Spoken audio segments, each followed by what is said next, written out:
গরিব বেকারদের পেটে লাথি মারল মমতার সরকার।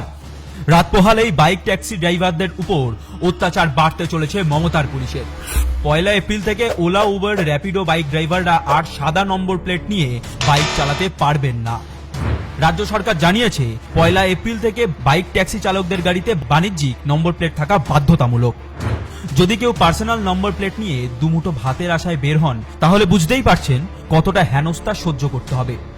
পুলিশের হাতে ধরা পড়লেই প্রথমবার 5,000 টাকা, 15 দিনের মধ্যে দ্বিতীয়বার ধরা পড়লে জরিমানা হবে 10,000 টাকা।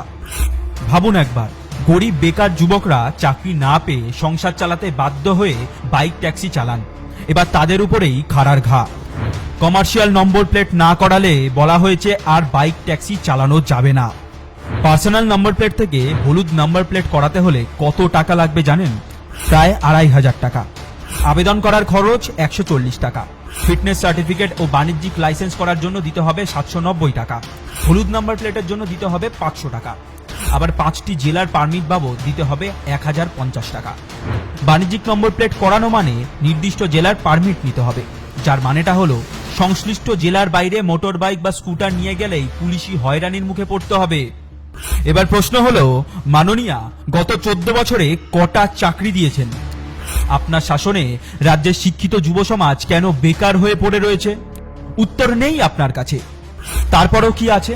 জুলুমবাজি আছে, টাকা তোলার নেশা আছে, গরিবদের পেটে লাথি মারার নির্লজ্জ সাহস আছে। দেশের বাকি রাজ্যে কর্মসংস্থান অনেক ভালো, কিন্তু বাংলার অবস্থা সকলেরই জানা। শিল্প নেই, চাকরি নেই, আর সবচেয়ে বড় কথা, অনেক যুবক যুবতী বেকারত্বের ঠেলায় কয়েক মাস বা অল্প সময়ের জন্য বাইক ট্যাক্সি চালান। আমাদের প্রশ্ন, তারাও হলুদ নম্বর প্লেট লাগাবেন?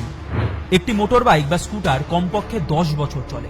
5-6 বছরের পুরনো গাড়ির ক্ষেত্রে আরটিও অফিস থেকে বাণিজ্যিক নম্বর প্লেট করানো যাবে না বলেও দাবি করছেন অনেক ওলা, উবের, র্যাপিডো বাইক ড্রাইভাররা। এর ফল কিন্তু শুধু ড্রাইভাররা ভুগবেন তা নয়, ভুগতে হবে সাধারণ মানুষকে। মমতার হিটলারি এই ঘোষণার ফলে অনেক ড্রাইভারই আর বাইক চালাবেন না, ফলে রাস্তায় কমবে বাইক ট্যাক্সি, আর তার জেরে যোগান কমবে, উল্টো দিকে চাহিদা বাড়বে, ব্যাস ভাড়াও বাড়বে। সমস্যায় কে পড়বে? সেই সাধারণ মানুষই। কমার্শিয়াল নম্বর প্লেট করানোতে আমাদের কোনো আপত্তি নেই, বিরোধিতাও নেই, কিন্তু এটা করতেই হলে তো ভর্তুকি দেওয়া যেত। এইসব ফি মুকুব করে বিনামূল্যেও পরিষেবা দেওয়া যেত, কিন্তু না, মাননীয় সরকার তা করেননি। দিতে হবে কর করে 2,500 টাকা। মমতার সরকারের এই ঘোষণায় ক্ষোভে ফুঁসছেন অ্যাপ বাইক চালকরা। 26-এর ভোটে এর মোক্ষম জবাব দেবে সাধারণ মানুষ। নির্মমতার প্রতিবাদ